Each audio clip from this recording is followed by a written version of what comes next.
Hey guys, how's it going? So today I'm just running around the garden to collect a few seeds from plants that I actually grew from seed that I want to save for next year.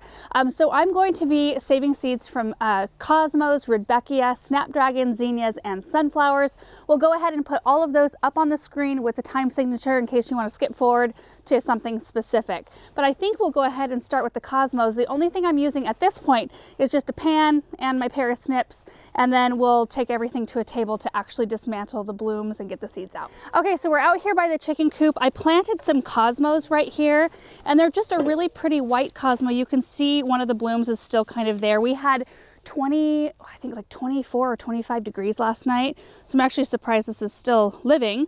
But what you want to look for on cosmos in particular, well, in most all of these, you want them to be pretty dried down. So you can see, like right here, this stem is still pretty green. The seeds though, they're pretty, and you can tell they're ripe, they're coming out. So this is a good one to save. So we're gonna clip that one and put it in the pan. Most of the time what you're looking for is a stem that looks kind of like this. Let me just clip it and show it to you. See how this one's a lot more dried down. The whole entire bud is dried down as well. That's typically what you want to look for, especially in season, because in the middle of the season, you can be collecting seeds from these if you're not deadheading them, but the rest of the plants will look a whole lot better than this. So you'll want to look for ones in particular that are dried down. So I'm just going to grab a few more of these. Like, see this one right here isn't quite ready because the stuff isn't coming out as easy. It'll come out if I force it, like if I do it really hard. But those are still pretty moist. We'll save them anyway. Let me just gather a few of these and we'll head to the table and I'll show you how to take these apart. All right, so I've got my cosmos up here. The first thing you want to make sure that you have ready is something to keep your seeds in. So I've got these little seed envelopes that came with my seed saver kit, and I've already got mine all labeled. So Cosmos Sonata White, I collected them in October of 2019. You can put them in a small paper bag or a plastic bag, like a sandwich baggie, anything like that. And then what we're going to do is dismantle this bloom. So we're just going to kind of rub it apart with my fingers, and what we're going to be left with here is chaff and seeds. So we just need to be able to distinguish between what is what. So let me show you what a cosmos seed looks like. They're a little bit thicker, they're nice and long, pointy on both ends. So that right there is a seed, here's a seed right here, and then all this other loose stuff, it's a little bit more transparent, a little thinner, that's all chaff, and that can all go away. So I like to use a toothpick or something like that. Tweezers work really well, and I just like to work on separating the seeds from the chaff. For me, as long as I know what the seed is supposed to look like, it's pretty easy once you get going to kind of get everything in the right place. So the rest of this right here is chaff. I'm going to just brush this off onto the ground. We're sitting on the grass right now, so that works. So we've got 2, 4, 6, 8, 10, 12, 14 seeds from that one bloom, and it will vary per bloom, but if you think about how many blooms one cosmo plant puts on every year, I mean, you can save so many seeds, and they are fairly inexpensive to buy, and I get that, like it's easy just to replenish your stock every year, but it's also kind of nice to walk out into your own garden, gather your seeds, and then you can just perpetuate your own crop. Now you can, at this point, you can just store them like this if you want, just in their, you know, flower form, and then do this in the winter when it's nice and cold outside and you want something to do inside during the winter months. That's a really good project.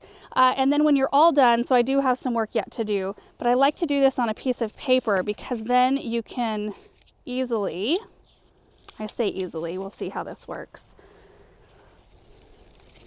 Just tap them right into your envelope like that.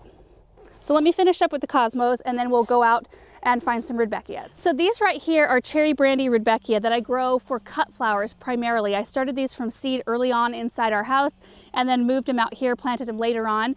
So let me go ahead and show you the difference between a bloom that's not quite ready like this one and one that is ripe and ready to gather like this one right here. So you can see that you might think that this one's ready because all the petals are brown, but look at this, the seed head right here is still really tight and firm. So this one just hasn't dried down enough, as opposed to this one right here. See, like I said with the cosmos, you want to find one that's all dried down completely. I mean, this whole thing is kind of falling apart just when I rub my thumb on it like that. So we'll take this back to the table and finish up. So first thing I'm going to do is label my package. So same thing with this Rudbeckia here. I'm gonna just kind of tap it like this. I don't even know that we need to take it all the way apart. So if we get in really close, you can see the difference between the chaff, which is on this side, and the seed, which is right here. So the chaff most often is two different colors. It's darker right here on the end, and then on the pointy side, it's a little bit lighter colored, and it's also much more brittle, much lighter, and if you touch it with your finger, you can tell it's a lot more flat. The seed is a little bit thicker, kind of more plump. It's very firm, and they are shorter and much more regularly shaped. You'll find chaff in like a lot of different kind of shapes, like right there's another piece of chaff, but most all the seeds have this same uniform appearance. All right, there's my Rudbeckia seeds. So now we'll head out and grab some Snapdragons. So I grew 2 different varieties of Snapdragons this year that performed beautifully. They had really long stems. You can see some of the blooms still left on some of these, looking beautiful. But you can see right here, this stem is ready for harvest. Completely dried down, and you'll notice that the pods here get little openings on the top, and it makes it really easy. Like the seeds just fall out. So I don't really want to do a whole lot of seed gathering until we get to the table. So let me get a few more of these. So all I have is 5 little branches of these Snapdragons I set in the pan, and you can already see all of these tiny little seeds that have fallen out. And that's why it's so important to use an enclosed dish or pan of some kind. So let's take these to the table and finish up. So a smart person would be doing this inside where there was no breeze. Snapdragons are the easiest seed of all of these to gather because all you have to do is take your spent seed head right here and just tap it. All the seeds come out. Now, if you wanted to, you could, break them apart with your thumb, but I find that that makes more of a mess, and you get most of the seeds out if the stem is ready by just doing this. Look at all of those seeds. That's like hundreds of Snapdragon plants just out of one stem. And you can see in here, well, I don't know if you can see in here, but there are just a crazy amount of seeds. Let me dump them out. Look at that. I didn't even tap any of these. That was just from setting them down in the pan. That to me, it's just the most amazing thing. And there's only very little chaff, and it's mostly just my own fault where I accidentally grabbed the branch a little too rough. You can pick that stuff out. It wouldn't hurt anything to leave them in there. And then again, I'll use the paper to help guide them into their envelope. Next are zinnias.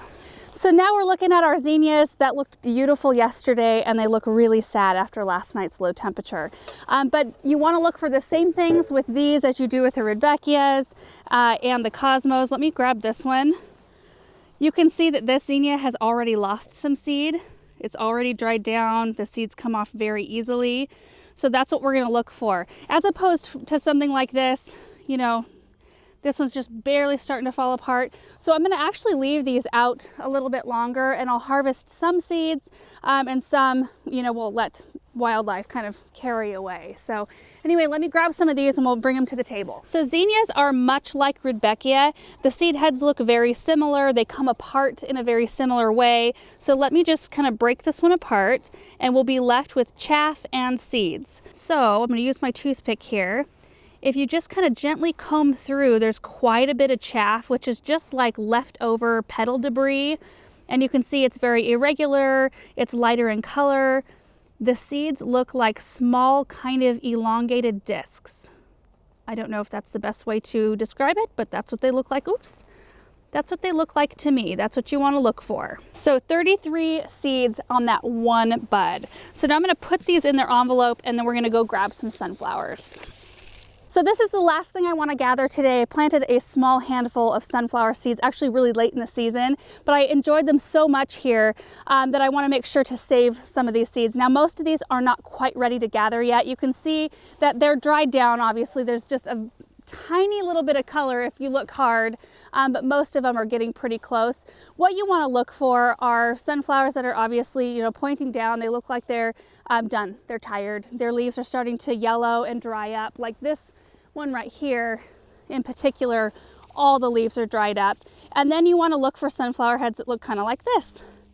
Most of the time though, you want to wait till they're a little bit drier if possible, but I don't want the squirrels to get all of these. So I do want to make sure to gather some of these and let them dry. So to do that, you just clip the whole branch like this, And I will try to gather a few just to show you, like, yeah, I think this one might be ready.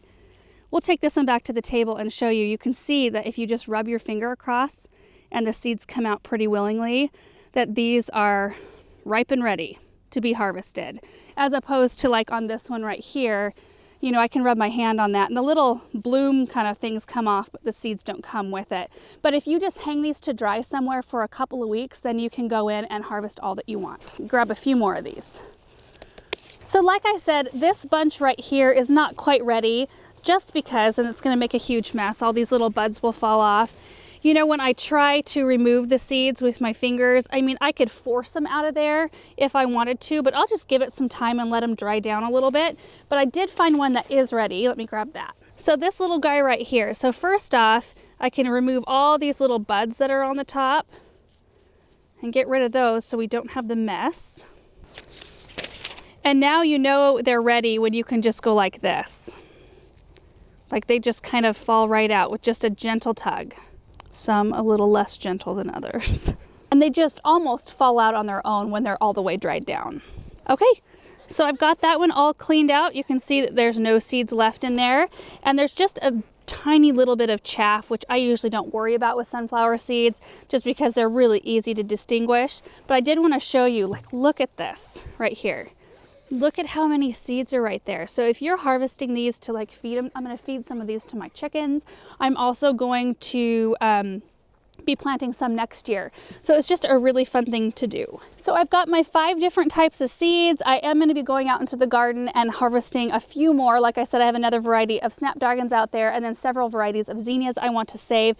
It's just such an easy thing to do, and I hope that it was helpful to you guys just to see the process and to see the seeds, like the shape of them up close and what to be looking for, because I know when I very first started, it was really confusing to me to know what to save, what was good, what wouldn't come up, and you know, you want your efforts to be worth it the next year. So thank you guys so much for watching this video, and we will see you in the next one. Bye.